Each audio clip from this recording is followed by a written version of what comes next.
All right, good morning, everyone. This is Mike Dane with MLS Technology. Today, we're going to be discussing the RPR app, the Realtor Property Resource. Before we get started with the actual course content, I just wanted to run through a couple basics about our webinar today. So just as a reminder, everybody's going to be starting on mute by default. What this means is that you guys will have the option to get unmuted if need be. But before we do that, there's going to be just a little bit of a thing in place. We're going to talk a little bit more about that in just a second here. But I also wanted to mention there's a Q&A button. So even if you guys don't necessarily want to talk, we do have an option to at least ask your questions. It's just going to be in written form. Now, there's also a chat section. I did want to point out the Q&A section makes a little bit more of a notice, letting me know that there's actually something there. The Q&A is a little bit more obvious. Chat, on the other hand, doesn't.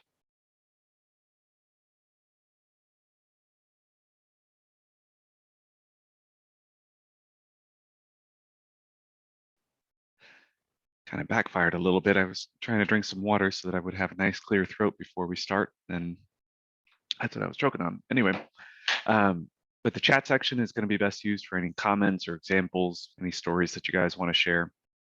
But again, it's not going to be that obvious that it's been written in, so just make sure that any questions you guys have, especially if they're pressing, they go into the Q&A. Now, the session is going to be recorded. We'll be getting you guys a link to the class after. I believe also, for those of you guys who might have been in a class last week, we had some trouble with the recordings. I finally got them all sorted out. I'm going to be sending them off today as well. Also, if you guys have any audio or video issues during the course, just let us know immediately. Q&A, chat, hitting that raise hand button, calling into the service desk, whatever it takes. We want to make sure that everybody that's participating in class today will get the CE credit for it. In order for us to be able to do that for you, we got to make sure that we know when there's problems. The CE credit itself is actually going to be sent off to OREC. I'm going to be getting that over to our education director before the end of the day. And then hopefully we should have everybody getting their credit applied to their license before the end of the month. All right. Gonna wait just another minute or so before we actually get started with the course content, just in case anybody else is going to be joining us. But so far, it looks like we've got 4 people whose first names start with J, and 2 people whose first names start with M, and nobody else. So that's interesting. Anyway, I'm going to hit the launch option on the poll. I do need everybody to participate in this poll in order for us to be able to give the CE credit. So if you guys wouldn't mind, make sure that you guys participate in that poll. That way we can get you guys the credit. But again, we're going to leave this up for about a minute and a half, see if anybody else joins us. Otherwise, we're just going to go ahead and get started.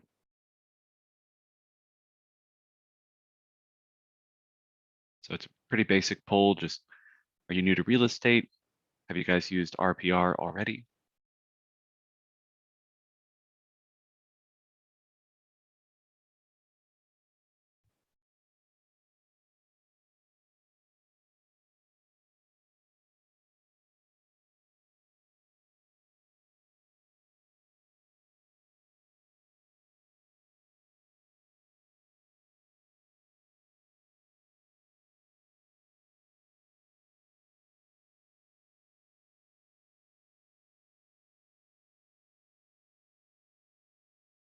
And it looks like we have one more person that needs to do the answers. No worries if not.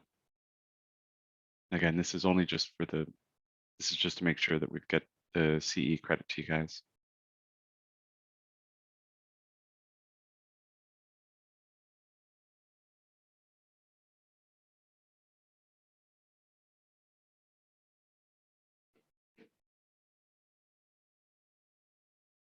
All right, well, we're gonna go ahead and get started. By the way, I'm not sure who it is at the moment yet that hadn't participated, but if you wouldn't mind writing into chat and Q&A, chat or Q&A if you're having trouble even reaching that poll. All right, go ahead and close it up. So from the looks of it, looks like most of you guys are not new to real estate. And actually, most of you guys have not used RPR either. So that's not a big deal. If anything, that's going to be where we can get started today.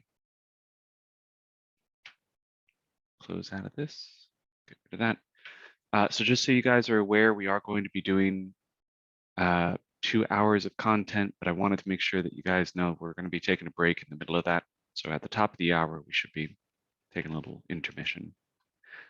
All right.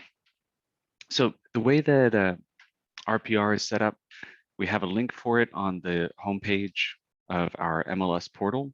And then you guys will also have access to it through Matrix. So if you guys are in Matrix and you want to get access to RPR, there is a gigantic link right here that actually says out or spells out its name, Realtor Property Resource.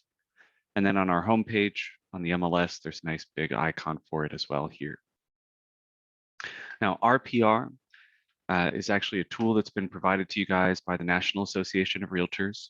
This is actually a wholly owned subsidiary corporation of NAR. So this is actually not something that you guys are going to have to worry about some other corporation buying. Like, we don't have to worry about this getting bought out by Zillow and all of the information contained within here is suddenly in the hands of somebody else. This is just for you guys. This is a tool that only people who are members of the National Association of Realtors will even have access to. So what we're going to be focusing in on today is trying to just get you guys introduced to the basic functions on here, show you guys some of the cool advanced features that you'll have access to. We're just going to leave those a little bit more of a cursory overview. But otherwise, this is going to be a pretty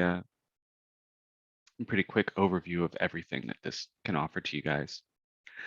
Before we get started with the actual tools and functions that you guys have, I did want to at least clarify some of the other things about this particular system. They do not have a consumer or public access front end for this. So you guys are probably familiar at least a little bit with the one home system that we have through Matrix, where there's some information that you guys can find and send off to clients, and then they have a one home portal that they can go visit to find the information.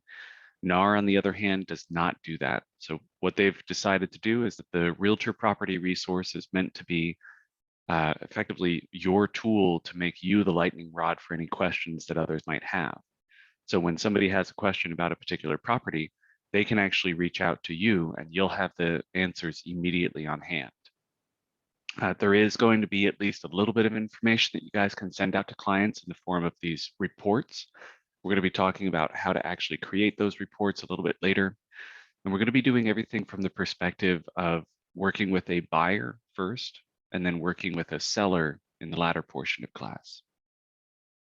Now, it's important to recognize some of the things that RPR can do for us. This is going to include sources of information from over 300, or details and information from over 350 different sources. So there's going to be a lot of information that you guys can find in here. I'm just going to give a quick little tour here. We're going to be talking about all of this a little bit later. We've got details coming over from the tax record information. There's a company that they've partnered with called Niche that actually keeps track of schools and their academic achievements, how the students like them, reviews, etc. AARP has provided a livability index. This is just a little bit of a synopsis of just the massive amount of data that you guys will have access to through RPR. I just happened to choose a bad listing for this, but there's a lot that we're going to be going through today to kind of highlight some of that stuff. I also wanted to mention this is not something that you guys are going to get charged for, and this is also something that you will have access to no matter what MLS you're a part of. So as long as you are a realtor, you will have access to this system. So if you guys change MLSs, change states, no worries. You'll always have access to RPR as long as you're licensed. There was some concern when RPR had initially launched that there was going to be effectively a national MLS that would come out of this. I think it's been long enough at this point that people aren't quite as worried about that, but it's important to recognize that RPR is actually not an MLS. The information that we are getting into this system is all coming from an MLS exterior to RPR. So in this case, this is information that's been sent over by our MLS. If we were to zoom into some portion of Oklahoma City, we'll still be able to see their information as well. We're going to be talking about that a little bit more too. So the main goal of RPR, again, is to make sure that you guys have access to all the information that you might need at your fingertips at any point in time. So as that is kind of their main focus, a lot of this stuff is also going to be accessible whenever you guys are on the phone. So if you guys have not been exposed to this quite yet, RPR does in fact actually have an app. It's very easy to use. And a little bit later in class, we're going to be talking about how to actually learn more about all of those systems, both contained within just the website version, as well as some extra stuff that you guys can find in the app itself. So let's get started with just a review of a couple of the main functions that you guys have. On the home page where you first initially land, there's going to be a search function right up here at the top. There's some extra filters that we're going to be discussing a little bit later. There's even some shortcuts that you guys will have access to. A bunch of these features are actually things that we will not be discussing since we only got 2 hours, and I could probably teach a class on this for like 5 hours straight, probably. There's a whole bunch of really great tools that you guys can try and use: the prospecting, the investor analysis, opportunity zones, which is really neat. Um, but there's also a tour homepage button up at the top here. So if you guys get home and forget any of the information about this, you can always circle back and check that out. The My Markets section that we have here on the homepage is actually effectively the market watch or the hot sheets that you guys would normally have on Matrix, except combined over here. And then we also get to see all of the information visualized on the map. So we can actually just click on a listing and then find out more about it. So there's a lot of really cool things that you guys can do with this map. We're actually going to be talking about how to customize this in just a couple minutes here. A little further down on the homepage, we actually have a section here for My Listings. So if somebody had been asking you about some property that you were working with, you guys decided that you wanted to take a look at one thing or another, no worries. You guys can just grab the listings that you currently have, email those off in form of some kind of report, either really comprehensive or just a one-sheet flyer, whatever you guys want to send off, but you got quick and easy access right here. Now, as I don't have any real listings, I don't have anything on here, but you should be able to find your own listings just kind of piled under there, and you can see all of your previous listings as well. Now, there's a section that we're going to be revisiting often here called My Properties. This is also going to be found under the My Work. So you can see that we've got the My Markets right here, My Listings right here, and then the saved properties, recent properties, reports, and notes, all of which are going to be up here. So even as we start navigating to other portions of this, looking at listings and running searches, et cetera, if you guys ever need to get back to some of these basic functions that you have on your homepage, you can always go back up to My Work and jump right into your saved properties, right into the recently viewed properties or any of the reports you've created. They're fairly simple to operate. You just click on the button and end up finding a list of all of the items here. If you see something that you want, you can just click on it. We're going to be talking about how to save this stuff a little bit later as well, so not to worry. Again, if I'm navigated away and I wanted to check out my recent properties, click on that. It'll zoom me back in, see all my recent properties. So notice that saved property that I had, the Sean and Chris, is now up at the top. Meanwhile, a whole bunch of other listings down here at the bottom are actually showing us all of the other properties that we viewed, whether they were currently on the market or off the market. So for instance, this is one that's currently off the market. A friend of mine just bought this property in Colorado. He's very excited about it. Wanted me to show him some reports on it. And speaking of reports, we've got a report button here that shows any of the previous reports that you guys had run, as well as any notes that you guys have saved on specific properties. Now there's also a My Searches section. We'll be seeing this fill up, but I did want to actually point one thing out. So when you guys are searching on the computer, you'll see a little icon indicating what device it was that you actually witnessed that particular property on. So for instance, if I was out and about and somebody was asking me about some city or property, whatever the case may be, I can see that I was actually on my phone when I did this search. And then again, I was on my computer when I did that search. This is also going to be visible whenever you guys are looking at your recent properties. So again, you guys can see the ones that are being searched for on the computer and on the mobile devices. All right, now our homepage has a couple other things we're going to talk about at the end of class, mostly just about this learning section down here. But before we get started with actually running searches and saving things and sending reports off, we want to make sure that all of our information is up to date and ready to be sent. So up at the top right corner, there's going to be a little profile icon. Click on the little arrow to the right of that. You're going to see your information, whether or not you're connected to an MLS. And then we also have the profile section and the settings section. Let's actually first take a tour of the profile. Now the profile is going to give us quick and easy access to adding our headshot. Just as a reminder to you guys, the headshot's actually something very important to include. Always make sure that you guys are also using the exact same headshot. Now, the idea behind this is that if people keep on seeing your face over and over again, they're far more likely to recognize you. If you have multiple different photos, so for instance, one that's from a couple of years ago, another one that you got done recently, maybe another one from a different office, you're wearing a different color, that kind of fractured memory is not going to allow them to remember you quite as clearly as using the same headshot on your Facebook, your company profile, and any of the reports that you guys create in RPR. Also make sure that you guys have your company's current logo up there. It might already be up in RPR. It depends on what your office has provided to RPR in the past, but you guys can always upload that yourself directly here. Now, your contact information should have already been imported over from our membership data, but there might be some blanks on there that you'll need to fill in manually. So for instance, I added in my work phone number, and for whatever reason, I still live in 1999 and I have a pager. So I've got a pager number on there as well. And then if I still live in the 90s, I guess I'm also probably going to have a fax. Notice this is empty. I would actually need to manually add that. And you guys can always click this add more button to include more spaces for you to add more phone numbers. Same thing goes for emails and your office. The office website, excuse me, just the website section, sorry. If you guys do end up wanting to add multiple, you can hit add more, but just make sure that you guys have an email address put in here.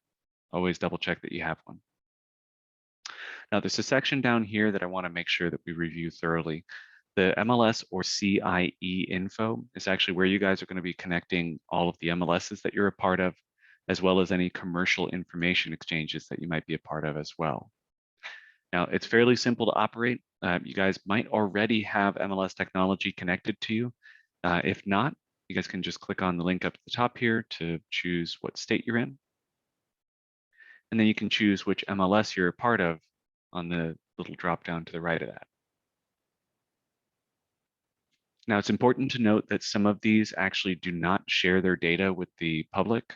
For instance, the Northeast Oklahoma Board of Realtors does not. I think there's also Stillwater does not.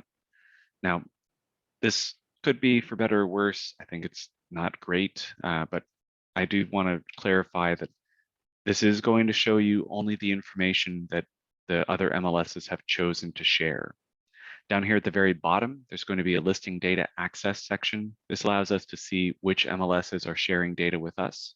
So for instance, Duncan, Lawton, MLS, and MLS OK. All of those are going to be sharing not only the information that's on market, but in our case, we also share the information that's off market. We also have listings in 38 different counties. So this is a pretty decent coverage with just these 10 counties that we have with Duncan and Lawton. And then we've got the two major MLSs here in Oklahoma that are covering pretty much the rest of the state. So between this, we've got a decent amount of coverage, but it's also important to note if we switch this drop down, the filter up here to show all of the MLSs, we can see which of the MLSs are not sharing, which coincidentally happens to be pretty much any of them that include the word North. And then we also have the Stillwater board as well. But these are not particularly a lot of counties, so you guys aren't going to have to worry about missing out on a lot of information. But if you guys do end up needing to find out what's happening in the areas that these MLSs are a part of, you may end up needing to go find out from their association what their website is. Anyway, we also have a section here for license number. Obviously, in my case, I do not have one. But if you do end up having a license with multiple different states, make sure that each of those is added on here because it will be included when it's getting sent out on your reports. Now, finally, on the last of the profile here, we've got our assistant users. Now, I've mentioned already, but just to repeat this again, the RPR system is meant to only be accessed by realtors. The tools and the information itself that's actually being provided through RPR is not meant for public consumption. They don't have a consumer front end because they didn't even want to bother with having to figure out which ones are not supposed to be seen by the public for each and every MLS. It's just for you. Now, this assistant users section, on the other hand, is meant to allow you guys to make sure that if you have any unlicensed assistants, you can provide them access so that they can send reports and create searches, etc., on your behalf. But bear in mind, you can only have up to 3, and make sure that you're not giving these out to the clients. Again, the assistant users is not a client. It is actually explicitly meant for any of the unlicensed assistants. If you guys are giving this out to the public, you're going to be jeopardizing a lot of information. So just keep that in mind. Let's take a quick tour back up at the top here just to make sure you guys have some basic account information. You guys can always reset your password, set your time zone, and verify that you have the RPR app on which devices. So here I've got it on my work phone and my personal phone. After you guys have made any changes to this, make sure that you guys hit that save button up at the top. It does not automatically save. Now let's head over now to the second section over here, the settings. So on the settings, just so you guys are aware, this is actually going to be mostly focused on the tags that you guys see whenever you guys are looking at maps. And then this My Market section is actually going to be defining what you guys see whenever you go to the home page. Oh, hello?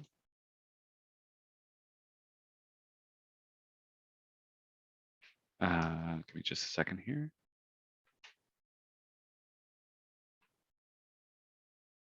Well, that's interesting. Okay, it's back to normal. All right. So let's first talk about this little slider section over to the right. So the tags that we're going to be seeing when you guys are looking at any results on the maps are going to have a little new tag defined by what date or what time frame you've set here. So for instance, when I was looking at my map here on the My Markets, I was seeing all of this stuff here in Muskogee. There's actually only a couple listings on the map at all that are not showing that new tag. Now, the reason that is because when I was looking at my listing settings, I'm seeing that I have it set for 14 days back. If I were to switch this instead to maybe be 3 days back, hit save. Now, when I go back to my homepage, I might see that the tags are going to be a little bit different. Or they won't be. I guess all of these were in the last 3 days. That's how wild the market is right now. But all that to say, if you guys do end up working in a market that actually does have, pretty regular new listings, it might be a good idea to actually turn this down as low as you can, just to make sure that when you guys are coming into this situation, switch over to Eufaula, I can see only the ones that have been added within a certain amount of time. So just keep that in mind. Oh, you know what? I'm an idiot. I forgot to hit that save. I think. Nope. Did I hit save before? Wow. I guess these are just all new listings. Well, can't give a good example, can I? So we also have the set recently sold or leased. Now, this is another metric that we have on here as well. So when you guys are looking at the map, you can also see all of the closed listings. So if anything had been closed recently, we would be able to see that on there. You can just click on that, switch it over, make sure that you guys are seeing which ones are which. Finally, we have a completely separate section that's going to be for commercial. You guys can set those independent of your residentials. Now the My Market section, you guys saw that I was already in Muskogee when I landed on that page and then switched over to Eufaula. I've actually added in every place that we've gone to do training on here, which I think is complete. Oh yeah, there's Ardmore. So these are all the places that we've gone to go do training at some point in time. I did want to clarify, if you guys would like to actually have us come out to your office or come out to your area, just give us a call and let us know, or you can even post it in chat since I'm available right now, obviously. But the sections that we're seeing on there are actually going to be defining what's going to appear on our My Markets list. Now, this can be something that's relatively ambiguous. So for instance, if I wanted to do Love County, Oklahoma, perfect. I can add that on there, and this is going to be a much larger piece of information than if I were to just do, one of these simple sections like we see here with Ardmore, Eufaula, etc. So I'm going to scroll down here, see what Love County provides me. So it's a huge swath of land, lots of different listings all over the place. So if you guys want to set up a certain area that you're going to see whenever you get into there, this is how you guys can do that. Coincidentally, there's also a quick and easy access to this when you guys are on the home page. So if you guys do end up wanting to add an area or even edit which ones are available, both of those buttons should bring you to the exact same place. All right. That's it for our homepage overview, and we got our settings all set. So let's actually start diving into how to actually work with a buyer. So the first thing that we're going to want to do is actually come up to the top here. We can switch between residential and commercial. We can add in a specific location. This could be something as clear cut as a specific property. Again, whether it's on the market or not, we've got all of the properties in the entire country available to us. Or you guys can search for an entire town. Now, it's important to recognize that there's some functions over here to the right as well. So as soon as we end up choosing what our location is and then hit enter, it's going to run our search for us. Whereas if I were to put in, let's say, let's do, I guess we'll just do Ada, Oklahoma. Do Ada, Oklahoma. As soon as I click on the autofill here, or if I click enter, it's going to end up searching for that particular area. It's going to just grab whatever the filters were that I have over here to the side and start running with it. So if you guys have not,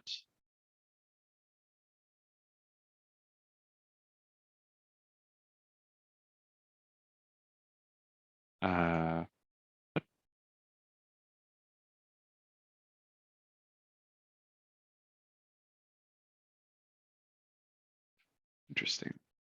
I apologize. Give me just a second here because I normally don't see any duplicates in the system at all.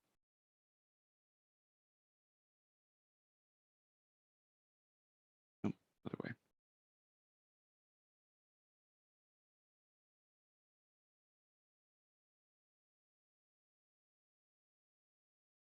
Oh, it's in a different MLS. Okay, that makes sense. Looks like one is going to be in the Oklahoma City one, and the other one is in ours. What is the difference between the two? Oh, it's because this has East in it. Interesting. Well, that'll be something I need to report to that agent. Let me jump back to my search results. So once we've run the autofill, it's going to automatically grab the rest of the details on here. So typically what I recommend to people to do is when you guys are wanting to run a search, get all of your settings done in advance. So I'm going to leave off the for lease. I don't want anything that's pending. I just want the single family residence. So I'm going to uncheck all, just choose single family. The price one is actually really handy. I don't know if you guys have experienced this, but I really don't like when drop downs limit my choices. So what RPR has done is actually provided us with a space to just type out whatever the number is that we want. So for instance, if I wanted to do 150 to 250, as soon as I start typing, it's going to start offering me alternative options using just the details that I've already typed. So I can click 150 plus, come over here, 250, good to go. It's also going to help define what the second option will be. So like if I typed in 150,000 on this one and then come over to this slot, it's not even going to bother offering me a max that's below that. So it'll just only offer me the 250K. Now we do have the option when we're searching for price to choose between the total value of the property, the lot price per square foot, the living price per square foot, and the lot price per acre.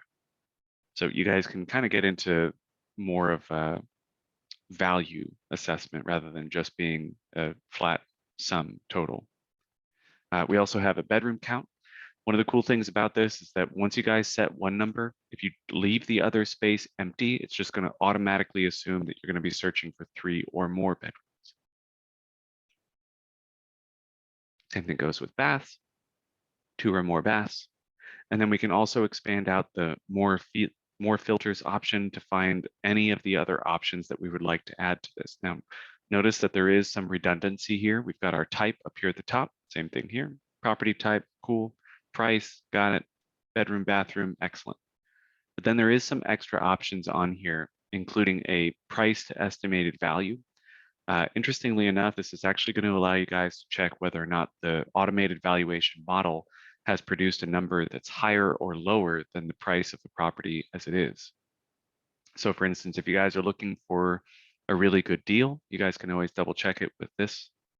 Make sure that you guys are only seeing the properties that are like undervalued by comparison to the listing price or overvalued by comparison to the listing price to kind of help your investor or your buyer, whoever it is that you're working with, find their properties. We also have a section here for the living square footage, as well as the lot square footage or acres. We can choose to see whether or not there's any foreclosure statuses. I would choose to exclude all of those. We can see if there's any open houses that have been reported. Find out what the land use is, if you guys want to. I don't recommend using this just because, as you can see, this is every single kind of standard land use in the entire country, which is a lot. Anyway, you can choose whether it's owner occupied, choose their name, year built, how long they've lived in the property.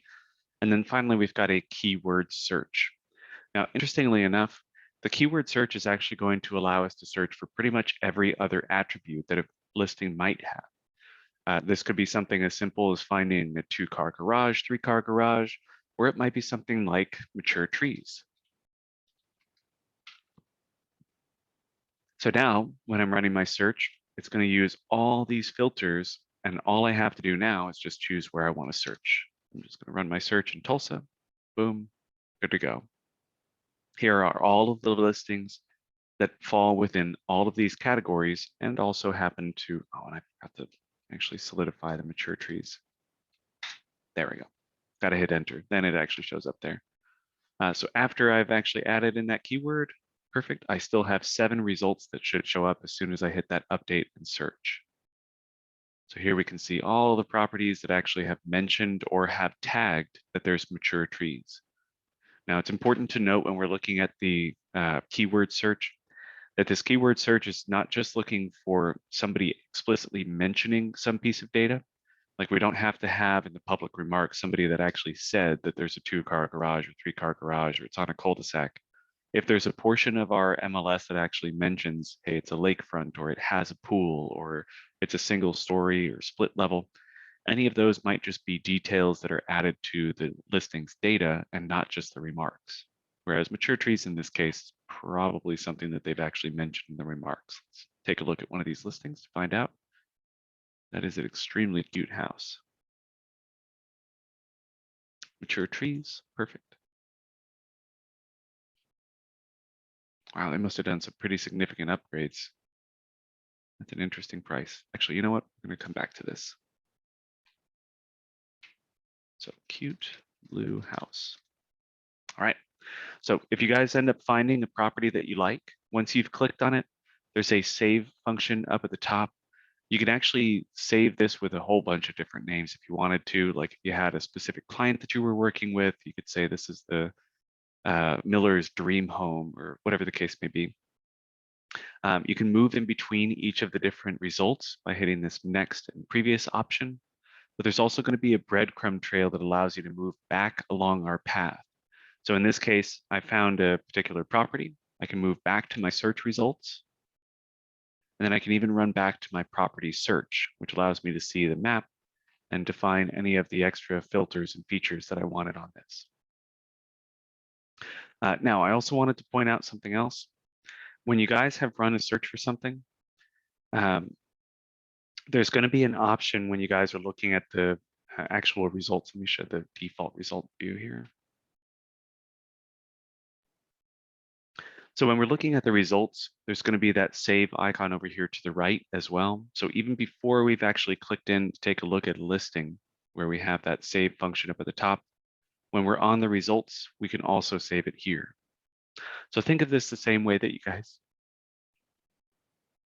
guys might use the carts in Matrix, but just bear in mind that this is going to have to require you to actually give it a name, or you can just leave it with the name of the address itself. Try to make sure that it's something that you're going to remember though when you do save that. Additionally, we also have the option to switch between the default view, which in this case is the list. We can always go over to a card view, which allows us to see a little bit larger images. We can even scroll between the photos if we want to. And then there's also a map view. This map view is going to work within the confines of the city limits in this case, or potentially school district limits, or a certain neighborhood that you've searched for, whatever the case may be.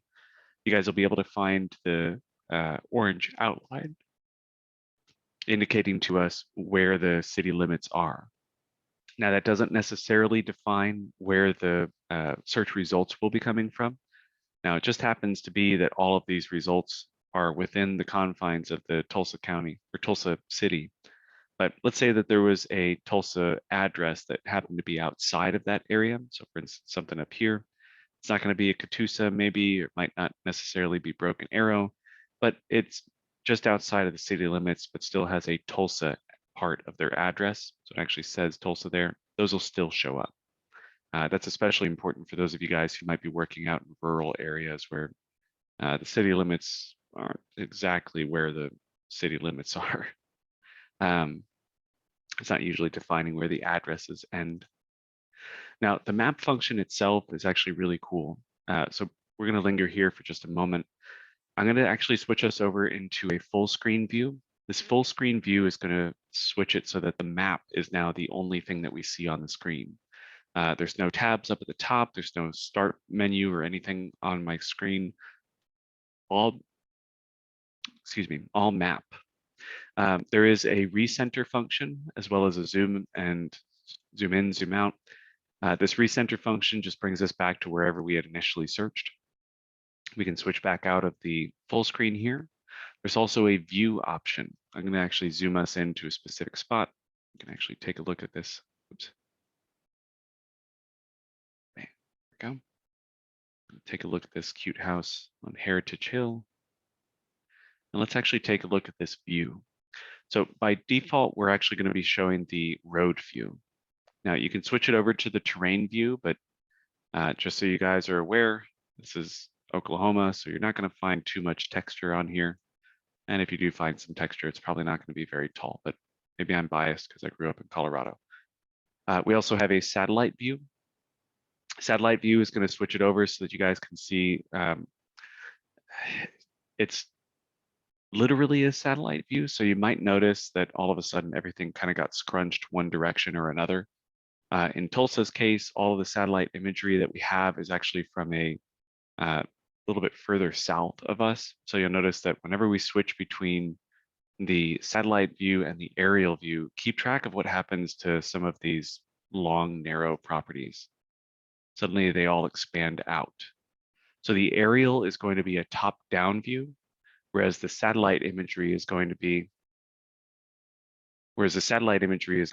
the view from literally just a satellite that was further south of us.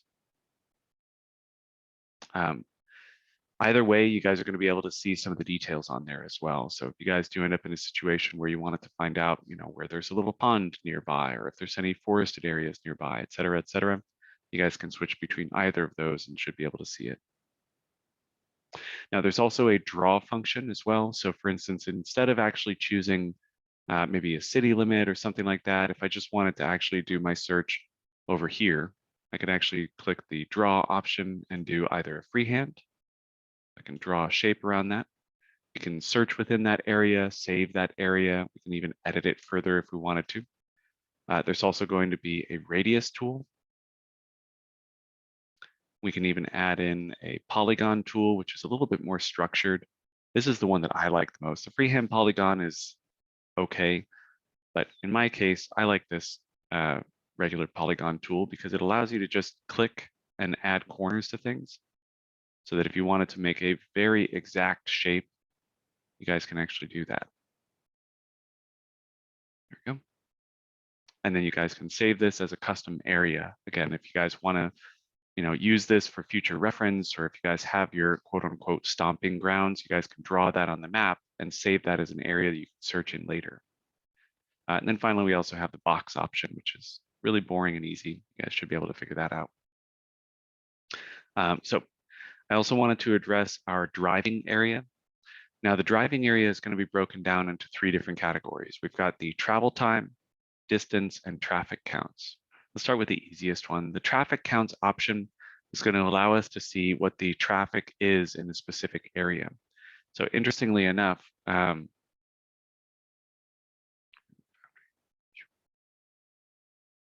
rid of this shape real quick. There we go. The traffic count is going to allow us to see all of the heaviest traffic flow areas. Now, just bear in mind that when you guys are looking at this, this is actually going to be showing us like a relatively decent amount of movement per day. This could be especially helpful for those of you guys who are working with clients who maybe lived in rural areas and are trying to find someplace quiet. This happens to be an example from my life. My wife actually grew up in Stigler, Oklahoma, and so her upbringing was primarily in an area where it was very, very quiet at night. So when we initially moved to Tulsa, we were trying to find places that were off of a thoroughfare, not near a highway, trying to make sure that if there was going to be any high traffic, it was going to be a little bit far enough away and at least muffled by the time it would make it to us. We also have the travel time option. This is really cool. If you guys end up wanting to search like how far you can get from a certain area, I can do my search this way. So I'm going to say I work at ORU. Okay, here we go. Next. And I want to see how long it's going to take to get to this particular property. And I'm going to be doing my search at 7 a.m. on Monday, and I don't want to take any longer than 15 minutes to get here. So what this does is it actually floods the map with how long it would actually take you to get from one location to the next. So within 15 minutes drive, I could live down here near Hilton. I could live almost all the way down here in Glenpool. But what this is allowing me to see is what my commute time would be. Now, I don't know about you guys. You guys probably spend a lot more time on the road than I ever have. But when I was working at Phillips 66 in Bartlesville, I still lived in Tulsa, and it was a 45 to 50-minute drive one way. And I will never commute that way again. I never want to spend more than even like 45 minutes of total travel time during my day. So this is a really important thing for me. So again, travel time, you set the location. I typically recommend to people to choose where they work so that if they want to see what properties are within a certain distance, they can choose, all right, I'm going to take 5 minutes on a Monday. This is how far I can get within 5 minutes at 7 a.m. on a Monday. So just to make sure that I'm only seeing the properties within that time span. We also have the final option on here, which is just regular old distance. This one's really boring. It just does a search within a certain amount of miles, and that's it. Not particularly fond of that one, but it's available if you need it. It's just another way to do a radius tool effectively. We also have an option to add in any points of interest. You guys can take care of those at your leisure. There's a couple groupings that they have. So for instance, basics, entertainment, and seniors. This is some new options. Really appreciate them adding that stuff. And then finally, we have our schools. We can see where the schools are located on the map by just clicking all these dots, hit apply. And now I can see all of the different schools that are nearby, public, private, charter, elementary, middle, or high school, doesn't matter. You guys can add all of those onto the maps so that you guys can actually see where those are located if need be. Then finally, the data layers.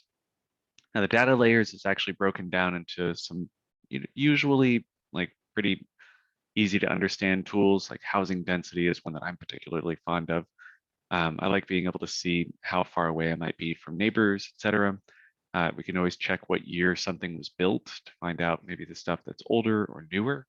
You can even check what the concentration is of distressed properties to find out where most of the foreclosures are. 12-month estimated change in value, so showing the spots that are actually having an increase or decrease in value, etc.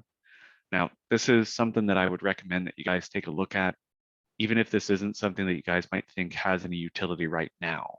I just think this is a really helpful tool to be able to visualize. So for instance, in this case, I can actually visualize that, oh, wow, look at that. All this stuff near Utica and Lewis is all extremely high dollar value. Big surprise. But it also could help you guys find out, all right, where are there going to be a lot of properties that are in foreclosure? Oh, a little bit of overlap, interestingly enough. But the main thing that people want to add whenever they get to the data layers is this flood zone option. Now the flood zone option, just so you guys are perfectly aware, this is not showing us the exact specifications of the FEMA designation. So for instance, this is not telling us that this is in the 500-year floodplain. This is not telling us that this is a 100-year floodway. This is not telling us this is outside of the flood zones at all. This is actually entirely safe area. Don't have to worry about this until NOAA comes back. Like, this is going to be safe, but it's not giving us the indications of what their different like numbers are, their different designations are, et cetera, et cetera. All right. Now there is a legend option down here at the bottom that shows us the remainder of the details. So for instance, if I zoom out here and see all of my listed properties that are coming up with my search, I can see which ones are new, coming soon, which ones might have an open house coming up. The one that I saved, which was up here, has a little heart on it. And then we've got a whole variety of different status options as well. Oh, and actually, speaking of this for sale or lease, just as a reminder, if you guys do actually work with lease properties, you will be able to actually have a listing for the property to be sold at the same time that you have a property listing for sale or for lease. This isn't something that happens too often, but might be a nice option for your clients if they're ever interested. Now, that's it for our map. In my case, what I'm going to do is I'm actually going to grab a specific area that I want to search within. So it wasn't good enough that it was just Tulsa. I want to actually search my version of Midtown. There we go. Close that off. Perfect. Search in this area. And then now I'm only seeing results from that area. I did want to actually clarify for you guys, if you do ever end up in a situation that you guys want to run specific searches, there's going to be a whole bunch of these functions right up here at the top. Make sure that you guys are clarifying those first and foremost. And then when you guys go to your filters or your list, you guys will only see the properties that you want to see. So you can be as specific or as vague as you want with these. I also wanted to mention, whenever you guys are looking at the list, you do have a choice between how many properties are going to be showing up at the same time. So for instance, if I just cleared this out and just went back to being just Tulsa, I've got tons and tons of results. You can choose how many are going to be showing up per page, which I think I've actually already got maxed out. Yeah, I've already got it maxed out. But you guys can always adjust that later. I think that's it. We covered. Oh, that's right. Okay, so the next thing we're going to talk about is actually within the listings themselves. So I'm going to go ahead and just choose one of these randomly. 1968. Yeah, whatever. We'll grab this one. Interesting that it's 2,500 square feet on the dot. I wonder what the source was for that information. Anyway, so when we first get into a listing to actually take a look at it, we've already addressed our save button. There's a print function. We're going to be talking a lot about the create reports in just a moment here. But there's going to be separate tabs up here at the top. This is going to look pretty familiar to you guys if you've been spending any time with Matrix. So we've got the history, there's a market trend section. We can refine the value, create a CMA, or we can even just go and check out what the neighborhood is like. So in this case, the zip code would be used. But the property information is going to be pretty basic. We've got the photos, the street view. There's even an overhead view if you guys wanted to see what the satellite imagery looks like. This is, again, another satellite image of some satellite that was taking a picture from south of us. And so you can see a little bit of an angle. Street view, if you guys want to make sure that you guys have actually found the correct property. And then you can also choose this historical photos and jump between any of the previous listings for this property to find out what it might have looked like in the past. Additionally, we can actually see a list price as well as what's referred to as an RVM. Now, an RVM is actually a realtor valuation model.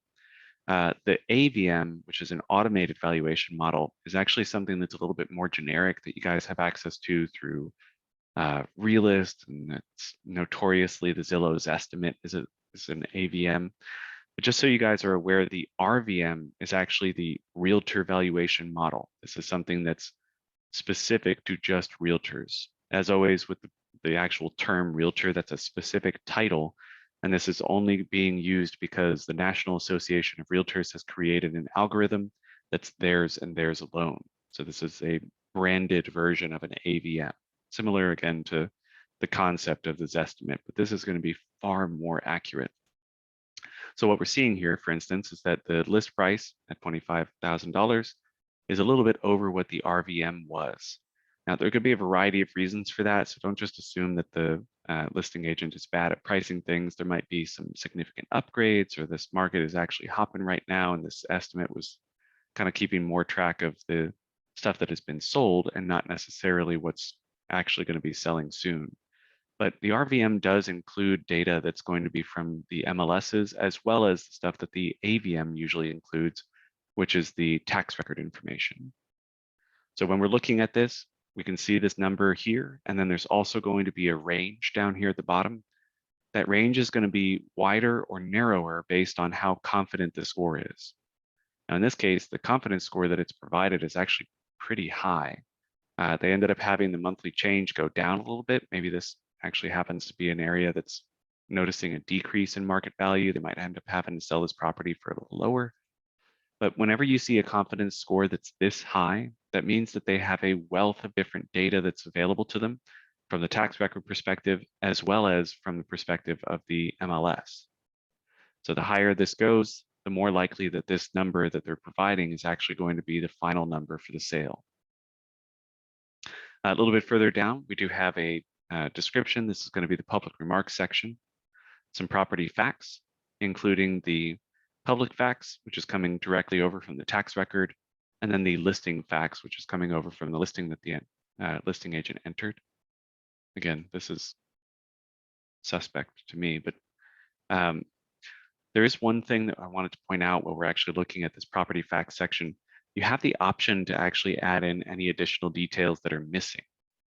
So for instance, if this happened to be a property that I was going to be listing for sale, I might need to actually update this to show that there is a total of 3 baths, and there is an additional partial bath that they added to the property, or whatever the case may be. But we're going to talk about the sales side of things after our break. A little bit further down, as mentioned before, we have some school information. We've got an AARP livability index, which for once is actually hitting the average on this one. We've got interior features, public information that's showing some of the other features in the house, as well as just some other basic details of property all the way down here to the very bottom. Now, some of this is pretty monotonous, so I'm going to leave that off. Up at the top right, though, we see a map that allows us to add on any of those extra features that we asked for earlier.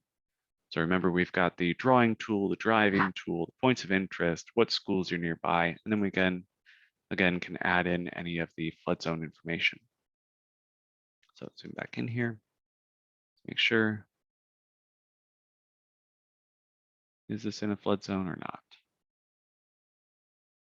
It appears that it is. It's in a 500-year floodplain, but it's again just showing it as a light green, showing that there's a little amount of risk. All right. A little bit further down, we have our listing agent information.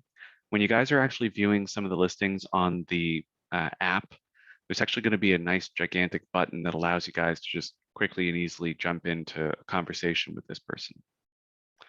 They do have some additional resources. The Evaluate one's going to be really handy for those of you guys who might be trying to get something priced. The Climate Check one is actually one that I'm pretty happy with. This is something that they added very recently. As somebody who's currently trying to find a more permanent residence for myself, I don't want to have to worry about what it's going to be like in 30 years. So the Climate Check system is actually taking all of the methodology that a lot of the climate scientists and meteorologists are using to kind of predict what's going to happen in the future, at least according to the trajectory we're on right now, and give you guys some estimates of what this might look like, where this person is going to live in 30 years. So whether or not there's going to be a high flood risk, which we've already seen a little bit of that mentioned with FEMA. There's going to be a lot more storms in Oklahoma. Heat risk is going to keep on getting higher. Drought risk is not quite as bad. There's usually going to be a one or the other on the flood risk or drought risk. And then of course, since there's also going to be lots of flooding, much lower risk of fire.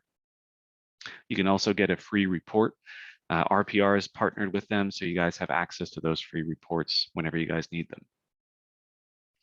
There's also a My Updates section.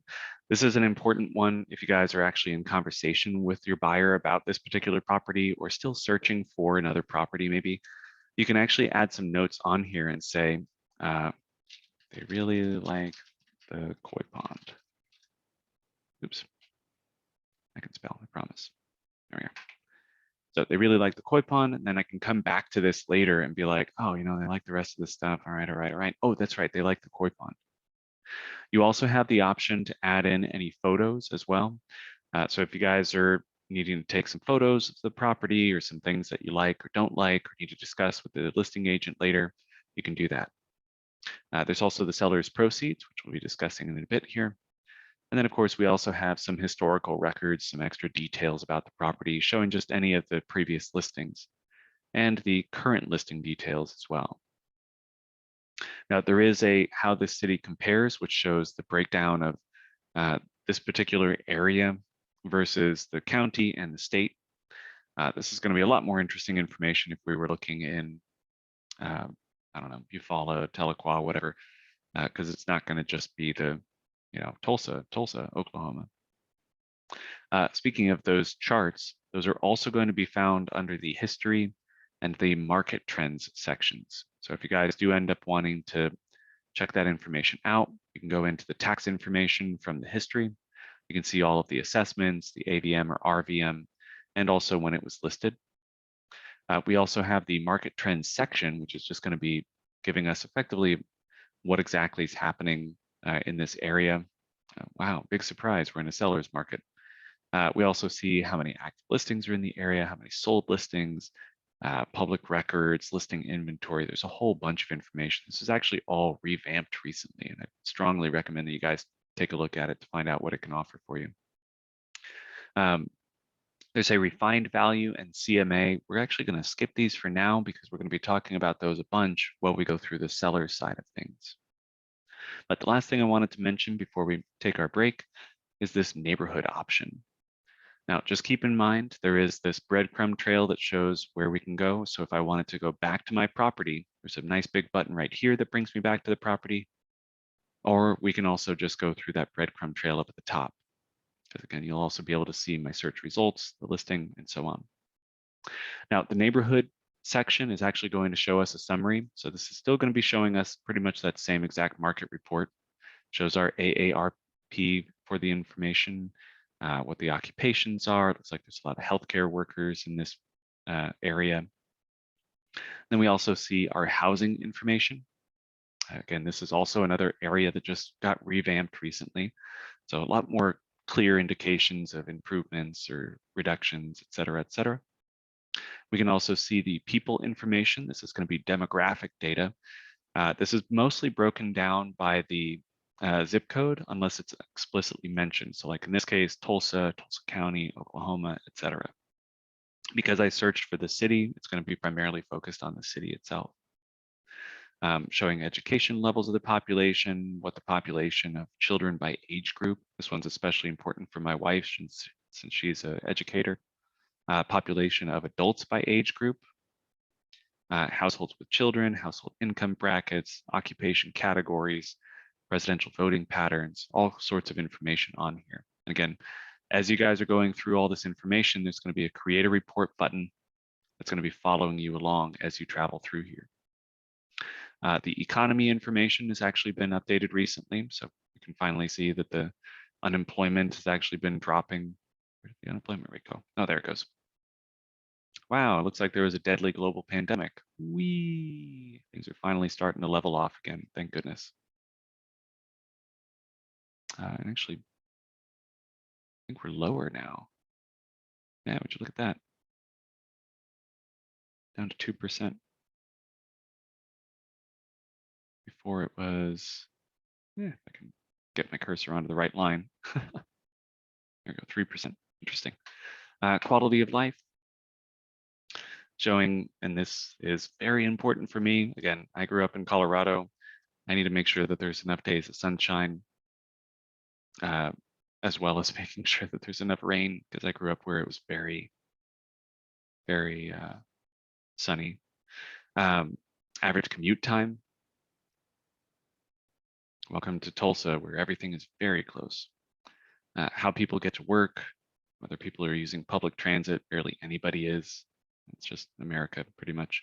And then also, something that's very important to keep track of, what the temperatures are going to be like. So the average July temperature is probably going to be going up after our excessive heat that we've had for pretty much the entire month so far. Anyway, so that's it for our neighborhood one. I'm going to jump back to our property, and we're going to be creating a report whenever we get back. But I want to make sure that you guys get a break here. So we're going to take a 10-minute break. I'm going to put the video back on the screen. As soon as you guys see the video disappear and the music comes back on, we're going to be starting back up again.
right.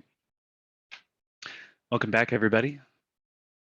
Move this out of the way. All right. So welcome back. If you guys don't mind, if I could get everybody to hit that raise hand button. I just want to make sure that we see everybody. And we'll go ahead and carry on. They had scheduled for us to get all of our fresh headshots this morning. So in a rush, everybody was like, "Are you on a break from your webinar? You got to go get your headshot taken." I'm like, "All right, fine, I guess if I have to." I think James, if you wouldn't mind,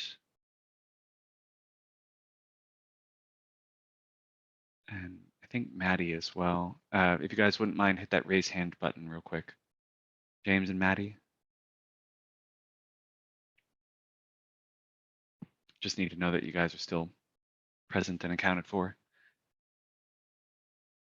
I think Maddie, you may have already hit that raise hand button. I think I may have just missed it. I just need to take a screenshot of this so that I can show OREC that everybody was here. Just so you guys are aware, part of the reason why we're doing the polls at the beginning and these little, raise hand polls in the middle is to avoid having to require you guys to keep your cameras on the entire time, because that is not fun. It also requires an extra person for me to have watching that while I'm actually doing the teaching itself. But anyway, all right, we're going to go ahead and get started again. Maddie, if you're just having some delays in the audio, just let me know in the chat or Q&A or something, because otherwise I won't be able to give you CE credit. I kind of want to avoid that if possible. But anyway, we're going to go ahead and get started again. So where we left off, we were taking a look at the buyer's side of the search functions. So what I wanted to show now is actually this create report button. So if you guys end up in a situation where you want to send some information off about a particular property, there's going to be a create report button up at the top right here. Now, again, this is something that's going to follow us while we're going through it's going to follow us while we're going through a whole bunch of these different systems, or different pages, excuse me. I got really thrown off there. Are we in the right spot? Yes, okay. So these reports are actually going to be set up for a variety of different usage. Currently, I'm on the property report. We've got a seller's report. Both of these are going to be kind of more the buyer's version, seller's version. The property flyer is actually just going to be a quick one page. This is a really good one if you guys ever need to, print something off before you go to a showing, or you guys have an open house later today. It's going to include all the information that you might need. Now, just as a reminder, this particular layout is actually something that you guys can use whether you guys are going to a showing for your own property or for a listed property of someone else's. Again, it's going to show all the details about who it is that initially listed it, but it's going to be presented by, and it'll show your photo, your logo, and your contact information on there. We also have a mini property report. So the property report that we're going to be looking at now is actually a relatively comprehensive report. It's going to show us a whole bunch of details about the property itself. And then it's also going to include some details about the area, some of the comps in the vicinity, what the mortgage is like, what the prices are like, estimated home values in the area, what flood zone it might be in, all sorts of extras. But if that's a little bit too much information for your client, maybe you guys have somebody who's just needing something quick and easy, something easy to digest, you guys can go for the mini property report, which is going to be a lot more focused on just the property itself. So rather than going into a whole bunch of details about the properties in the vicinity, it's just going to be trying to give you guys a little heads up on the market and the property within that market. Now, there's also a valuation workbook. This is going to be a little bit more for the advanced users. For those of you guys who have any kind of appraisal experience or anything like that, you guys can actually use that valuation workbook to indicate to clients, all right, so you have an extra bedroom by comparison to the properties in the immediate vicinity. It's going to be worth X amount of money extra because of that. That kind of stuff. It's a lot more focused on the minute details of a property and the pricing surrounding. We also have a couple that are going to be focused on the neighborhood itself. This market activity option is actually going to allow us to see the market activity page that we saw earlier. This is something that they just recently revamped as well. So again, this is going to be a lot more easily digestible. I think there had been some commentary from some of the sellers out there, buyers out there, that some of the information was just not quite what they would like information that could be improved upon. And as always, RPR responded in full force. I mean, they just put together such beautiful reports. And I just really think this is one of the things that's the biggest selling point of RPR. Neighborhood information as well. And this one's going to be a little bit more focused on trying to show you some of the stats about it, as well as the demographic information. This one hasn't had an update quite yet, but I don't doubt they'll probably be improving it soon. Now, what we're going to be focused on now is just going to be the property report. You may have noticed that whenever I was clicking on these view samples, it was showing the sample for just that particular report.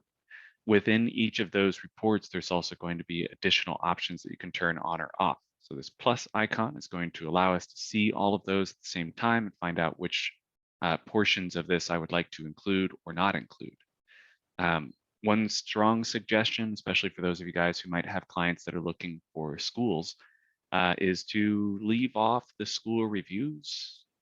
Just as a heads up, those school reviews can be a little bit more candid than you may want to provide to your client. Just by that, I mean that there's sometimes some salty students that are trying to talk about teachers that they didn't like or stuff like that. So you can choose whether or not to include that. That's usually the one that I actually mentioned to take off. But also, if you guys don't necessarily need to show any of the properties that are kind of in the vicinity, you can leave off this comp analysis or comps and adjustments, and just that'll simplify a lot of your report just with those two options being removed. There's also a couple extra buttons down here at the bottom so that if you guys want to maybe leave off the estimated value for the property because you guys going through an extensive process of pricing, you don't need to have your price undercut. You can turn that off if you need to. So each of the reports will have their own set of things. And you notice that it actually remembers what you've used in the past. So if you guys have checked or unchecked certain boxes, it's going to remember that so that the next time you run that specific report, it's only going to include the ones you want. You can always reset that back if you guys want to make sure that everything is back that you need.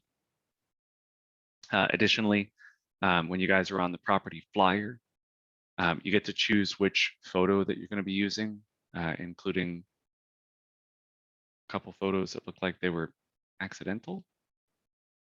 Anyway, so you guys can choose which ones you would like to use, which this is just a very interesting set of photos. They're very interested in making sure it's clear that the floor is nice. Anyway, you can also edit some of the information in here, add in your own headline, and choose which property value you'd like to use, so the list price. All right, so let's take a look at what the report functions are going to look like. So I've got a property report. I'm going to scroll down to the very bottom. We can personalize this report and then either immediately download it, or we can actually send this off to the client. So if you guys wanted to send this off to a client, they would receive a copy of this PDF. That way they can go through and kind of look at this at their leisure. I'm going to hit the display now option and hit run report because I want to show you guys how quickly this is actually going to create this full comprehensive report. So what it's going to do is it's going to let me know that there's going to be a report generating, and it's going to have a little dot up at the top of the screen under reports. So we can see that dot right up here. This is following us no matter where we are. But if you guys would like to see where the progress is, you can scroll up to the top of that reports page, and it's going to show you any of the immediate recent reports, as well as any of the reports that you have currently running. Now, just as a reminder, this can be happening from your phone as well. So if you guys wanted to run a report while you guys are out on some kind of showing tour and they point at a property across the street and they're like, tell me more about that property. And you're like, I've never heard of that property in my life. Here's a full report on it. You guys can actually send this information off, do it all on the fly from your app on your phone. They'll end up getting a report So like this one's a seller's report. Click on this one. So I can just quickly and easily send off a ton of information. All right. And I hope that wasn't too loud for the rest of you guys, but almost blew my eardrums out. We've got a little doorbell sound. That doorbell sound with RPR is indicating to us that they've completed a report. So in this case, it's like my report is done. And again, within that same time span of me just talking after the hit that run report button is how long it would take for the client to receive the email with the same exact information. So again, you can really wow some people with this just by providing that extra information here. All right. And also, if you guys ever need to go back to your reports, you can just click on the reports up here, hit that download button, and it'll keep a number running up at the top there. Now this resets at the end of every day. So the next day you guys show up, it's not going to show that, but you guys can always click on the reports button and see any of the reports that you've run recently. So if I click on all my property reports, I can see my property report information. Why it's signing me out. This is the first time it's ever been doing this to me. Interesting. Anyway, that's it for our buyer side of things. The rest of class is actually going to be focused primarily on the seller's side of stuff. Now, the seller's side of things is going to be a little bit more complex to have to go through. So I'm going to reset all of my settings for here. And I'm actually going to switch us back over from the stuff that's for sale to just be the things that are in a public record. Now, I'm going to choose that. Should be good to go. And I'm going to add in my address. So for instance, if I wanted to actually find out what the price was for a specific property, or I'm just in the initial talks with a specific client, what I can do is actually just add in a address. I've got an example address that I'm going to use here. 5125 Sandusky. There we go. So Sandusky Avenue. Now it's notable that whenever you guys click on an address, it goes immediately into the property's information. You guys don't have to worry about it, loading up a search results page with just one result. If you put in an address, it's going to dive directly into it. Now, this is an address that you guys might recognize. I've actually saved this in the past with the details. But this is a property that I thought that I saw reset. Reset this one more time.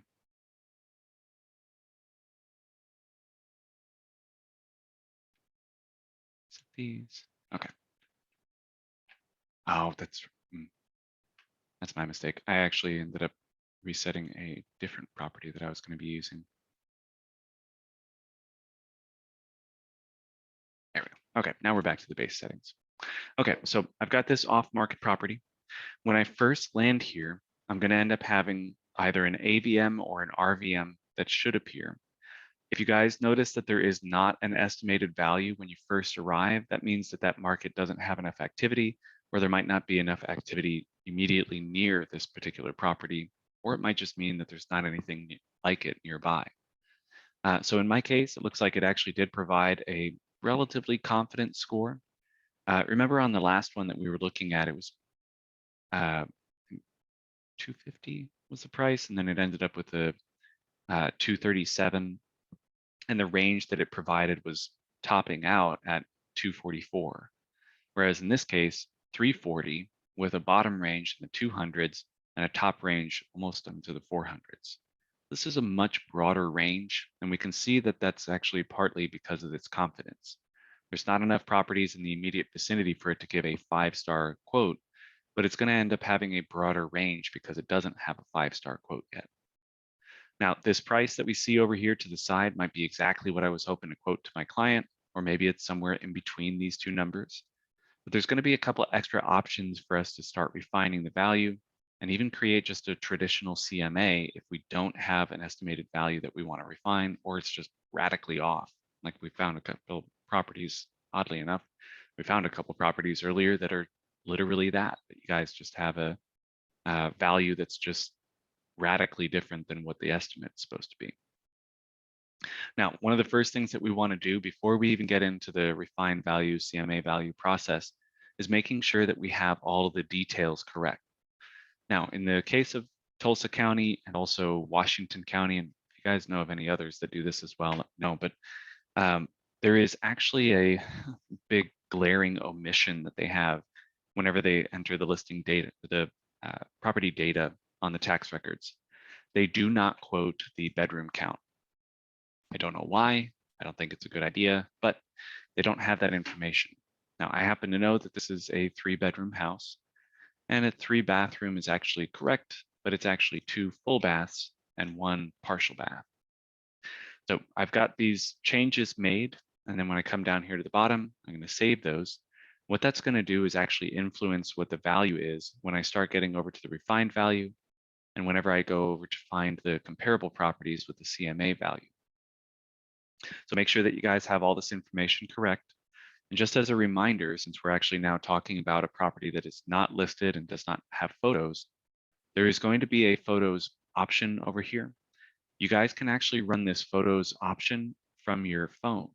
So for instance, if you guys wanted to, you guys could fill out all the details, run the CMA, run the refined value option, and then also take the photos all at the same time as you guys create your seller's proceeds. All of that information is going to be kept on each and every listing for each and every person.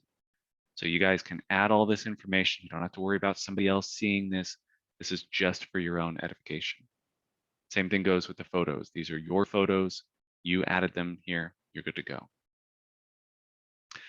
Now, once we've gotten our details clarified, added in any of my notes, my photos, I'm going to head over here now to the refined value option.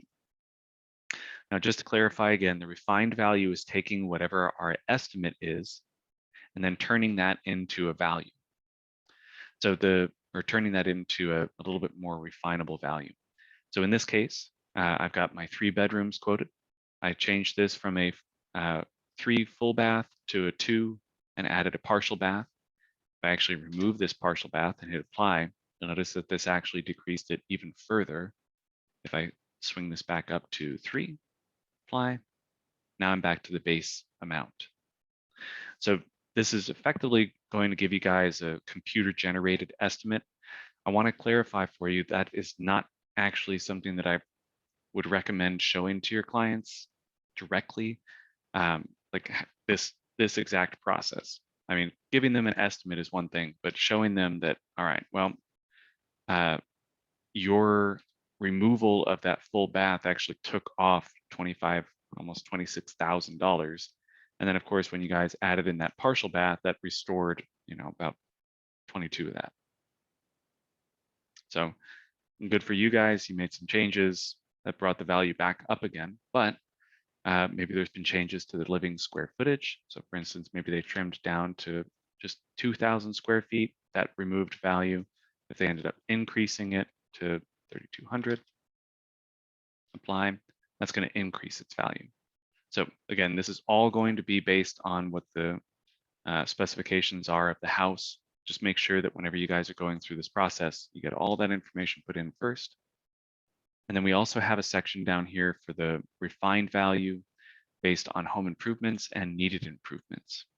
So a little bit less focused on the actual numbers of the property itself and more focused on the things that people have done to improve this house. So for instance, if I ended up having somebody with a minor kitchen remodel, they ended up doing this as their quarantine project, and they spent about $15,000 on it. When I click add, you're going to notice that there's going to be a depreciation in the value. So even though they ended up investing this $15,000 in it, it's only actually adding about $9,396. So there's a depreciation that the system is running the same way that it would whenever you guys end up changing some of the specifications up here. It's going to have a dollar value for this particular market that's going to say, all right, each additional square footage is worth X amount of money. Each category of home improvement has actually been rated by appraisers, et cetera, and then turned into an algorithm that they can put in for each and every zip code, and then subsequently produce a number based on any of those that's actually a depreciated value. Now, on the other hand, if you guys do the needed improvements one, this is going to be a little bit more cut and dry. So for instance, if we needed to get some fence repairs, We can get the fence repairs put in our total cost. Total cost is going to be, maybe we told them that it's going to be $5,000 to repair the fence. This could be a deal breaker for some clients. They don't want to have to buy a new fence right out the gate. So we're going to add that on here as a price deduction. Now that price deduction has almost neutralized any other changes that we've made here so far. And then finally down here towards the bottom, we have the refined value based on market and home conditions. Now this is one that's a little bit more subjective. As you guys can see, it's hot and slow, inferior, superior, so on and so forth. But I usually recommend when you guys are using this particular function, if you do at all, that you guys are actually doing this based on a specific number. So if you guys have a certain number in mind, so for instance, I wanted this to hit the 35 or 350 mark. I'm going to come back down to the bottom here. I'm going to start making my adjustments to make sure that I can improve the value. Now, once I've hit close to the mark that I'm interested in, I can come back up to the top, verify, okay, that's what I was hoping to find, and I can move forward with creating a report that includes that estimated value that I'd like to change. Now, additionally, you guys can also use this just if you guys want to go purely subjective. Instead of aiming for a certain number, you guys can start considering, all right, the home market's looking a little bit dim in this area, maybe not quite as bright as, you know, a broken arrow or whatever. The exterior of the house, maybe it's not quite as nice. The interior of the house is great, especially after that kitchen remodel. Lot size is okay, but it's a little bit smaller than some of the other stuff that's the same specifications in the neighborhood. The view is spectacular. Privacy is terrible. The view is great because you got a lake or pond nearby. Privacy is terrible because there's a Dollar General right next door. So whatever you guys want to change this to, you can. But I do want to recommend if you do end up using this section, get ready to explain the information to your clients. Because if you end up saying that the home condition is not great, the lot size isn't great, the view is terrible, privacy is terrible, you're going to end up having to explain why you just deducted $60,000 from the price of the house. So keep that in mind. Oops. There we go.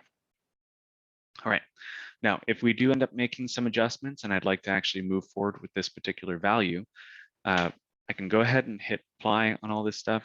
It's going to save my details, add on anything that I needed to, save my details, and then we can run to create a report on this. And this estimated value, the one that I've actually adjusted, can now start appearing on things. So for instance, this property flyer, I want to choose my refined value to show to the client. Or whenever I'm looking at this property report, I have down here at the bottom an estimated value. If I want to, I can get rid of it. Otherwise, it's actually going to include that up here with my property values. It's going to be under the estimated value change. Oh, and also the refined value down here as well. All right, but let's hop back here. This time we're actually going to use our CMA option. So the CMA option is a little bit more comprehensive. This is usually the one that I recommend to people. It's also worth pointing out, if I move to a different location, there's a good chance that I might not have an AVM or an RVM to use at all, which means that we actually won't be able to use this refined value function because there won't have been a value to start with. So I'm going to head now to the CMA option. And this is going to show me either a comparative analysis or a sales comparison analysis. Now, there is a difference between these two, and I want to clarify the comparative analysis is actually the one that I recommend to people. This is going to be a little bit more like the experience that you'll have whenever you're going through the CMA process in Matrix, whereas the sales comparison analysis is significantly more detailed, and it's also going to require you guys to have an appraisal license so that we can include that information on the report. You can also skip that step if you guys don't have that and just want to use the more advanced functions. You can even choose not to include this step when you're starting it to begin with. But on the comparative analysis, I'm going to start off with confirming my home facts. Make sure that, all right, I got my bedroom count put in, our total number of baths. We've made sure to change the full bath and the partial bath in there. We also can double check everything else. Looks like this is all correct. Cool. Confirm facts and close. Now, once we're done with our home facts, I'm going to head into the find comps next. Now, the find comps is going to be a little bit easier to use than the comps that you guys might have been using in the past or in Matrix, where you got a whole search that you guys can use. You can whittle down into very minute details. With this one, on the other hand, it's going to be a little bit more basic. There's only a couple pieces of information that you can actually modify. And the area that you're going to be searching within is defined by what's visible on the map at the moment. So for instance, if I move this down so that I'm seeing it like this is where it's going to be searching, even though this is at the northeast quadrant of this particular map view. That's where it'll be running its search. So that way I can avoid all of these things that are above the highway. I can just localize it down here around Carnegie. Now, an important thing to mention is that the property type should automatically choose itself, but your property status is actually something that's going to be a default. On here, we actually already have the active, pending, and closed. For those of you guys who have been through our CMAs and Matrix class, that's actually something we discuss at length. But just a quick synopsis is we want to make sure that we're seeing all of the active listings because that's what's currently on the market. We can see all of the pending listings as well because that's showing that there's a price that's at least of interest. We can see our closed listings, which is also going to give us a really good estimate for what the value is of the properties because this is what it actually closed with. And then once we start getting a little bit more normal market, it's going to switch back over to needing to use the expireds. But as you guys saw, this was actually not automatically appearing on there. The expired listings could be incredibly beneficial for those of you guys who have a client that's overestimating their value. So you guys can show them, look, here's an expired listing. It was set for the price that you want to set yours for, but it never made it to sale.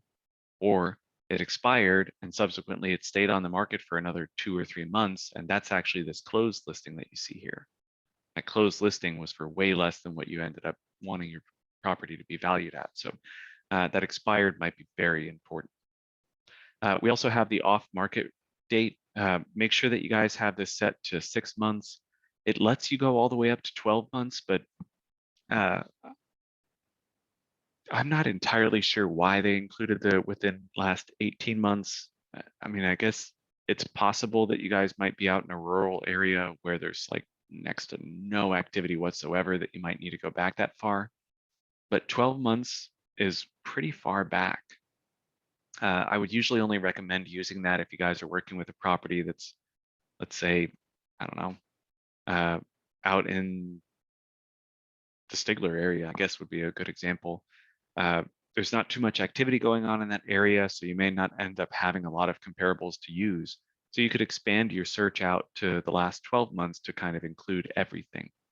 But just bear in mind that, especially with areas that have a little bit more market fluctuation, the further out you go, so between that 6 and 12 months, there might have been a lot of changes to the market.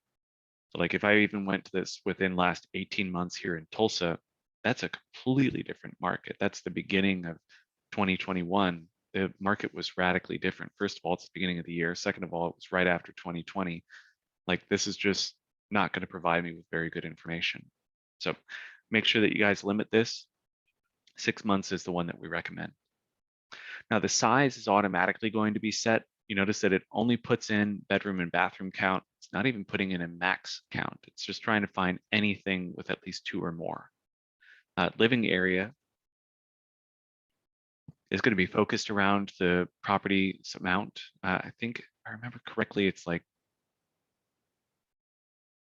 somewhere between 10 and 15% is the number. And then of course they just round it so it's not some exact number. Now there is a section here for the price range. I don't necessarily recommend using this, but if you guys do work with like lakefront properties or really unique properties in their neighborhoods, this price range might be a good way to ensure that you don't end up having some properties that are like, you know, for instance, in the case of a lakefront property, an easy way to make sure that I'm not showing any properties that are not lakefront but are in the same neighborhood is to just close off the price at the bottom end. So for instance, if I just clear out the top end, set my price range to be 2,500 or max, that way, if there's a whole bunch of properties in this area that are just, a completely different builder, completely different subdivision, maybe they're a lot smaller, they're not actually lakefront properties, but they're in that lake community, you can actually put a bottom end in there to make sure that you don't end up including things that are just not actually comparable, even though they match the rest of the specifications. All right. So also there's a year built keywords, but we can ignore that. I'm going to run my search. Now, again, just to clarify, if I zoom this out, I don't see any properties outside of the area that I searched. So when I was zoomed in, this is the only properties it's going to show me. You do have the option when you guys are searching to draw a shape or use a custom area that you've already defined. But just remember that if you don't add in a shape or use a custom area, it's just using wherever your map is physically located. So if you guys want to change where this is going to be searching, you can zoom out, you can add in a radius tool, you can add in a whatever you need to, really. Just make sure that this is showing information that's relevant to your client. All right, I'm going to scroll down here, and now we can actually see the comparable properties that it's found. You'll see from time to time that there's actually going to be a used in RVM option here. It's this little star, and it's also going to mention it explicitly here. This is indicating to us that this is a property that even the system recognizes is actually a pretty good comparable property. So I'm going to check the checkbox on that, and you'll notice it starts filling up a list over here to the right. As we start checking these checkboxes off, it's going to continue filling that list, but you're going to notice the range either expand or you might end up noticing it contract depending on which direction you're taking things. If I remove stuff, so for instance, I had a outlier here. Looks like a couple outliers actually. I can choose whether or not to include those. I'm typically of the mindset that if you end up having a property that's showing up on your search, it's better to narrow your search criteria than it is to go through and check or uncheck some of these. I usually think checking all of them is a better option, but it's entirely up to you. Again, this is going to be your price estimate for your listing. So once I've gotten all of the information collected, I'm going to go ahead and hit this update valuation and close. And that finalizes the selection that I've made and produces a number for me. Now, the number that's up at the top here under step 2 is indicating us just the pure raw data. The review comp analysis afterwards is actually going to show us after the adjustments what my value should be. I'm going to go into this adjust comps just to show you guys what we're looking at with this, but really what it boils down to is just that this side-by-side comparison is going to allow us to see which properties actually have similarities. So I can say whether or not this property is better or worse, so that way if I say that this is worse, well, there's a value difference here. So I can actually see that it looks like my property should actually be increased in value. So these are, again, a little bit subjective. Keep that in mind whenever you guys are moving this back and forth. And if this is not what you want, like if you guys don't like this subjectivity, you guys can always switch back over to the sales comparison analysis to make sure that you get more details that you can use. Now, once we've finalized all of our adjustments, I'm going to come in here to the edit option.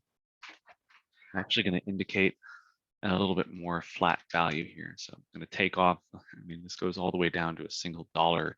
I'm not really that interested in that. So I'm instead going to say, I want to get between 325 and 375. Give them a little bit more realistic expectations. Now, whenever I save this, it's actually going to override the information that was initially put in here. So when I save that, I've got a nice flat number. It's almost matching the information that I have up here, but the range that I provided is a lot narrower. Now, once I've finalized all the information that I need on here, I'm going to click this Create Report button. This is going to bring me over to our seller's report. So remember earlier when I was just looking at a property and hit the report button, it defaulted to the property report. If you guys start from the CMA's option, it's going to bring us to the seller's report first and foremost. Now we're going to expand this area out so I can see all of the different things here. When I'm looking at this, I might want to include property values, the estimated value, the comp analysis, etc. Also going to include the extended facts because I want to show the AARP livability index. I definitely need to show my refined value. Any property photos, historical photos, or property history might not be necessary for my client. I mean, if anything, oh boy, you get to see the photos of the property when you bought it. Cool. Sales and financing might not be good. That's going to show their mortgage, or not the mortgage. Yeah, let's show the mortgage information. Got our market activity, market health charts and comparisons. And then this section down here at the bottom with the market activity, this is just going to grab stuff from the area. Now, they're typically going to be at least relatively related, but it's not going to be our comps, for instance. So choosing to include those is going to dramatically increase your seller report. It might be good to not include those. So for instance, if I was going to default this to just what I would recommend to people to use, what I usually recommend is to just leave off all of these market activity sections. But make sure that you have your recommended pricing strategy on there. I'm going to choose only just a couple pages of photos, or maybe just even the main photos. Market section I can limit either 4 or 8, but again, 4 or 8 still is going to end up dramatically increasing. It's either just going to end up being 20 or 40 listings, which is 40 pages of extra information. So I can leave that off. And I'm going to run down to the bottom, display now, and hit run report. Now, last time we did this, there was a gigantic ding sound. So I'm actually going to turn that report bell off. Click on the reports button, click off, and you're good to go. So that way I don't end up having that doorbell sound. Now I'm going to have to actually keep track of when it's done, but I can always go double check that with the dot up at the top. All right, so I got that report getting created right now. Let me run through one more time. So I tried this time to make sure that I left some room at the end of class so we can actually introduce you guys at least to the mobile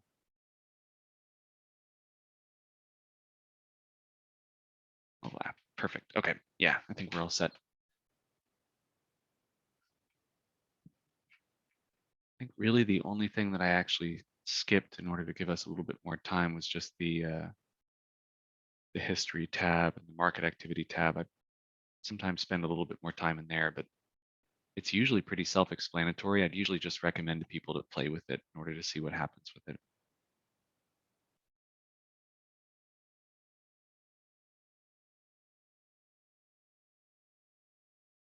Okay, perfect. Yeah, we should be set. Looks like my report isn't quite done yet. I actually want to see that before we move on, but I'm gonna actually go ahead and move on to the next phase anyway. I'm gonna head back to our home page. Oh, as it finishes, perfect timing. So here's our seller's report. It's got some basic information. It's gonna be showing me my refined value, my comp analysis, and my comp analysis range. So this way we can see all of the changes that I've made, details, all the other details about this property, so on and so forth, all the way through all the market data until finally we get to the comps. Now it's important to recognize that these are not the market activity that I was talking about that bloats your listing or your report, excuse me. What this is actually showing us in this case is showing all of the different comparable properties that I specifically chose. So that the client can see that I'm actually looking on their behalf for these comparables. It does go through a pretty extensive list of comparables. Wow, that's a really cool house. Anyway, it does go through and give you a single page per comparable. So the more comparables you choose, the more you're going to have to see on here. But again, these are all ones that I chose rather than having to worry about the system grabbing just 40 extra listings. All right, so we're set there. I want to show you guys something up at the top here. There is a learning section. An important note about this learning section is that it'll change depending on where you are. So let's say I load into this particular property. When I click on this Learn button, it's actually going to have some information about the page that I am currently on, property details information and pricing of property. If I move over to the History section, go up to Learn, it's going to be going over, again, property details, market trend information, and same thing, property details. CMA, on the other hand, is actually going to be providing us with pricing of property. We also have a couple top questions up at the top here so we can find out more about it if we would like to. So if we have a question about something, we can just click on that. There's also going to be a help section that you guys have access to. I'm going to bring us into our training area for now. But there is a search function up here at the top, a 24/7 phone number, and there's even a live chat option, which I don't know about you guys, but I really love being able to just do instant messaging. This is a great feature for me. Also, for those of you guys who are still fond of the email support, you guys can always do the email option down here at the bottom. But let me bring us over to our learning section. And I'm actually going to grab our RPR mobile. I believe we have a 7-minute long. Oh, that's the hour-long webinar.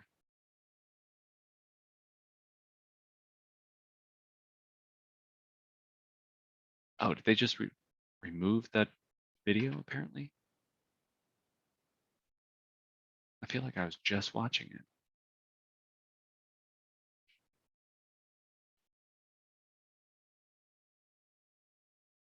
Wow, okay. I guess that they've removed it from their knowledge base. Okay, how quickly can I get this set up?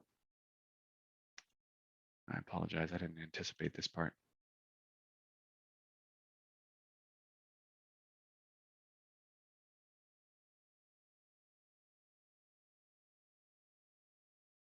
Perfect, okay.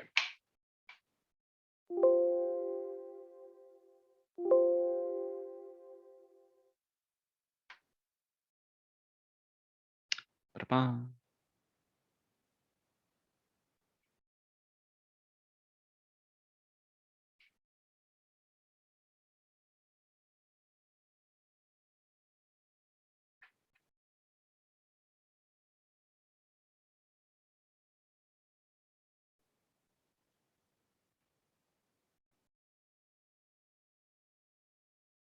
Ah, there we go.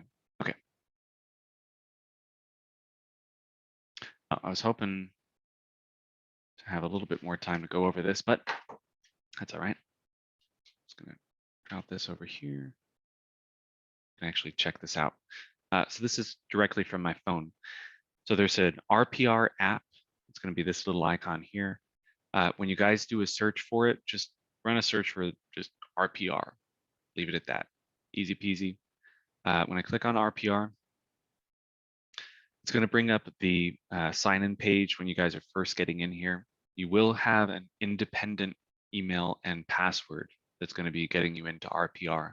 You guys might have noticed me getting back to that sign-in page. I'm not going back to the MLS portal to get in. I'm actually signing in directly to RPR. But when you guys have gotten into the app, it should default you guys to a page that looks like this. This is referred to the inventory homepage. It's going to be searching within half a mile of me to find out what properties are immediately around me. There is a page to the right that's going to show me a little bit more market stats about the area that I happen to be in. Again, this is just showing me the market conditions for this particular neighborhood. And then if I go to the left, this is going to show me my search function, my listings, market areas, schools, et cetera, et cetera. This is the page that I'm most fond of. And one of the cool things about the app is that you can change which homepage you're going to be starting on by holding down this icon up at the top right. So I can set this as my default homepage. So let's actually pull up that property that we were just looking at. So 5125. South Sandusky. As I'm typing this out, it's automatically finding exactly the property I was looking for. So here I am again on my phone. The client's telling me that there is a partial bath. I can come down here, make sure I get that partial bath put in. We also have the option to make sure that oh,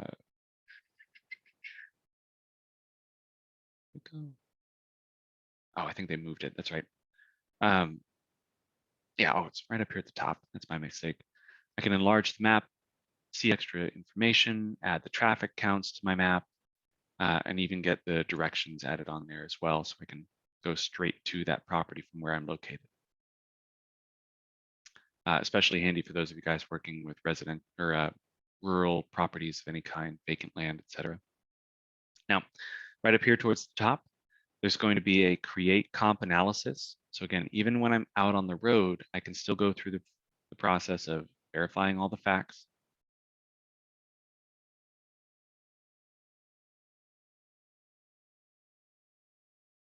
There we go. Finding all my comps. Oh, actually, choose that one, add the comps. This one, add the comps, and so on.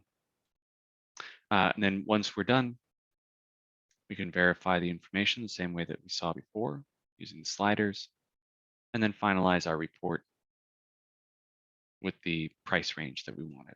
So notice it's still got the same information in here. We can download that or send it off as an email. So really quick and easy. Just as a heads up, there's also regular search functions on here. So if you guys wanted to just do a search for Tulsa, you can run a search for Tulsa. And just like we would on any other system, you guys can go through and use the filter options to make sure that you guys are finding all the details that you want. So the criteria that the client has provided to you. Back to my homepage up at the top right. I can also see any reports that I've created, create brand new reports, see all of my recent properties that I've looked at, all the searches I've done, all the reports I've created, and even any of the properties that have notes on them. So if you do end up saving any properties, those are going to be pervasive. So remember that cute blue house that we saved earlier in class? It's also available here, so I can jump right back into it, call the agent down at the bottom, add some notes of my own, which, by the way, the notes on the app are actually a little bit superior. They have an add a voice memo option, which I don't know about you guys, but I transcribe stuff a lot. This is a really easy way for me to keep track of things.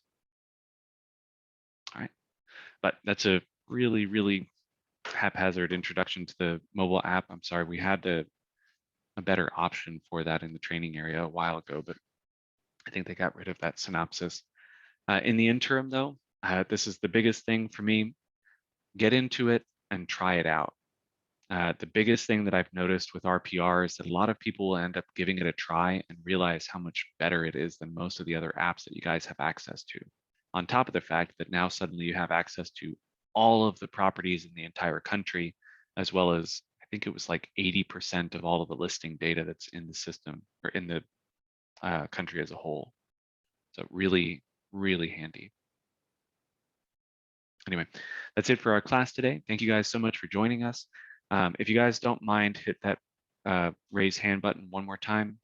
Just want to make sure that everybody's here, accounted for, and we will go ahead and head out. Oh, thank you, Maddie. I appreciate it. Jeff, Mariana, James, Jamie, thank you guys. Ginny, if you can hear me, go ahead and hit that raise hand button. Iriana, I hate to say this, but I think since you joined our class late, you won't be able to get the CE credit, but I will be sending out the recording to you guys as well. So if you do end up wanting to kind of review this later, or maybe just explore it on your own, definitely give it a try. Strongly, strongly recommended. But I see everybody's hands raised. Thank you guys so much. You guys are more than welcome to leave. For those of you guys who are going to be coming to class this afternoon, again, 1 to 2 today, we're going to be teaching about showing time. Or not showing time. What is this afternoon's class? I apologize. Anyway, we have a class this afternoon. That's the important part to remember. If you guys are interested, give it a try. Have a good one. Stay safe.